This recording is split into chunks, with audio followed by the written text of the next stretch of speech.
that they're using, saying elect a Democrat and we're going to codify it into law, is nothing more than a circus gimmick for the I'm talking about Democrats. the Republicans are saying that. No, I know the Democrats are saying it too. We're gonna pass, but Mike Pence has been running around saying we got to have a law that makes abortion illegal nationwide. That's what he came out and said. I mean, they do this all the time. In my vision, what I see is the Democrats did this to themselves. When you had But people, the Democrats. Go ahead. Yeah, go on. Oh, But the Democrats haven't been. The Democrats didn't run around and say it's a states' rights issue.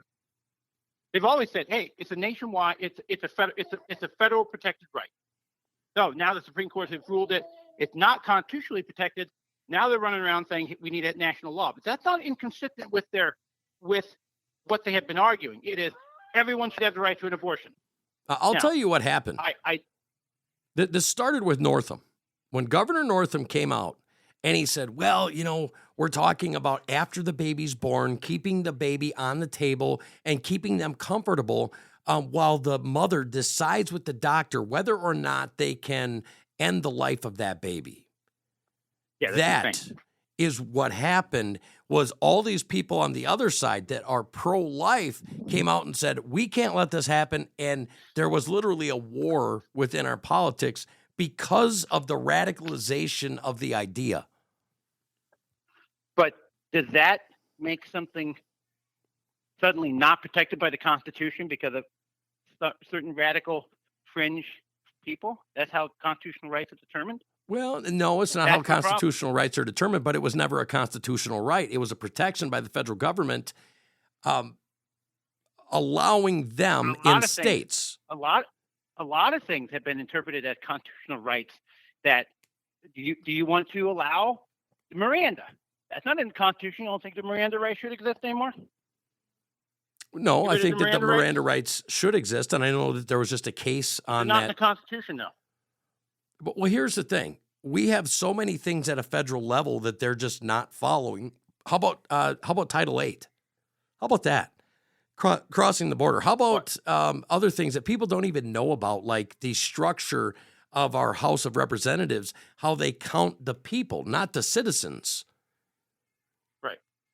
What happens is, I mean, yeah, there are a lot of issues. Right. Well, we go through that and we say, okay, well, why is this happening? It's because we've allowed the radicalization to go on, and then we have governors, we have mayors, the Supreme Court. But the Supreme Court is supposed to be isolated from that. That's why I'm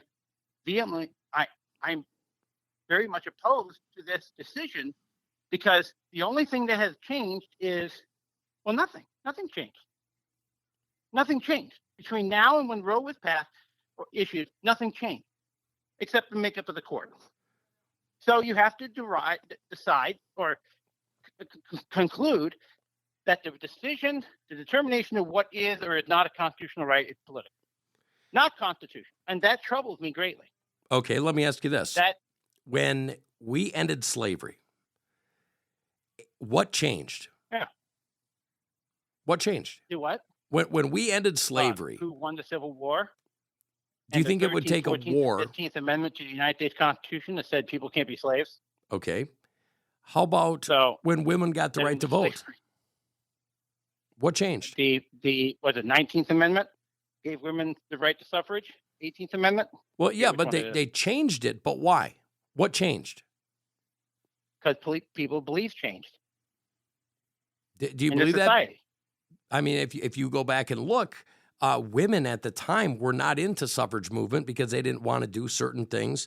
The truth is that, the bad white men of America said, you know what? Women are equal. They have a right to vote, and we're going to do it. So is it because the men's ideology somehow changed? And like I'm saying today, if that's the case with women voting, is it the same that, enough people in America decided that, Roe versus Wade was wrong, that was enough to change it? Then pass a constitutional amendment then.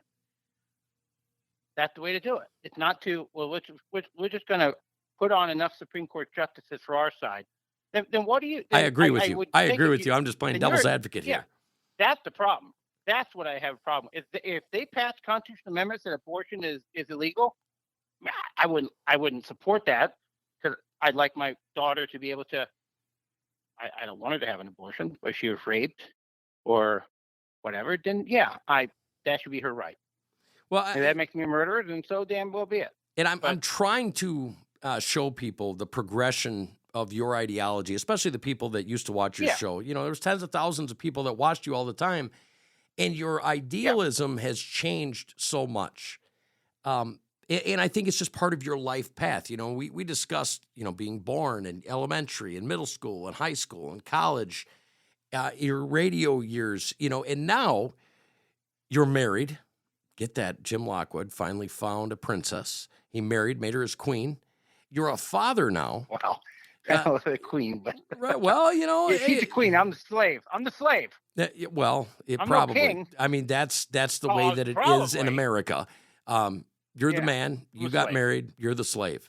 I'm a slave. Nothing to gain, half to lose. I mean, that's just, it is what it is. That's absolutely right. So absolutely right. Let me ask you this: when you're younger, you have different ideas.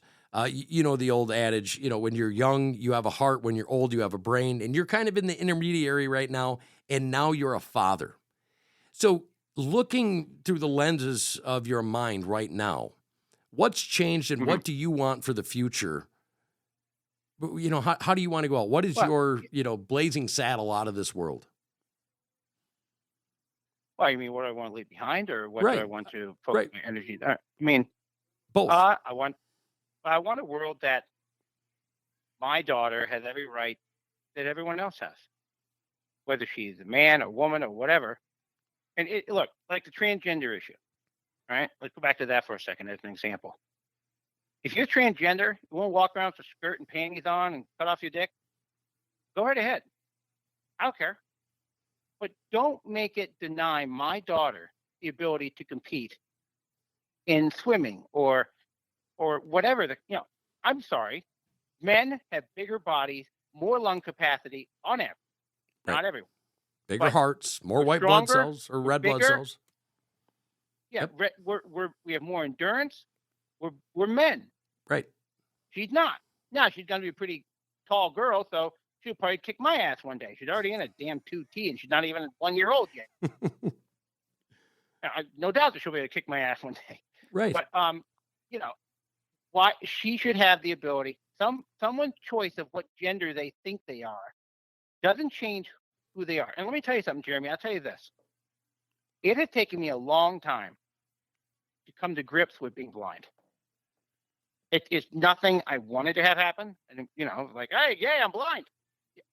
You know, and if I could snap my fingers, I often ask myself, if I could snap my fingers, would I have perfect hearing? Because I have like 30 years of hearing damage, too, from where I was born. I guess that's what it's from. They don't really know.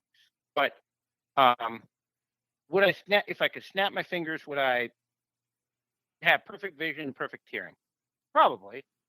But that's not an option. No matter how many transformations or steroids or hormones I take or how many cuts I make of myself, never going to happen. And that, I think, has made me a better person in accepting that there is value in who I am, how I was born, the life experiences I've had, and to see that everyone has value no matter what their issues are. And for you just to snap your fingers and say, now I'm a woman today, I think there's something that shouldn't be celebrated about that. Shouldn't be discriminated against or ridiculed or persecuted, but it shouldn't be celebrated. I'm telling you, every girl wants to be something she's not. You have a daughter. How old is your daughter? Which one? 20, I don't know, like you have like a 15, 16-year-old one? I have an 18-year-old one and I have an 11-year-old one. Okay, does she think she's fat? Oh, they all do. They all think they're fat. Their boobs aren't big enough, or they're too small. Their hair's not long enough, or not curly enough, or not straight. They're not happy with and they have big body, whatever, the image problem. So we're going to increase that by saying that you can just change whatever you want. Right. Like we all want to do that. And I think part of the thing we teach our kids is you're perfect just the way you are. Amen.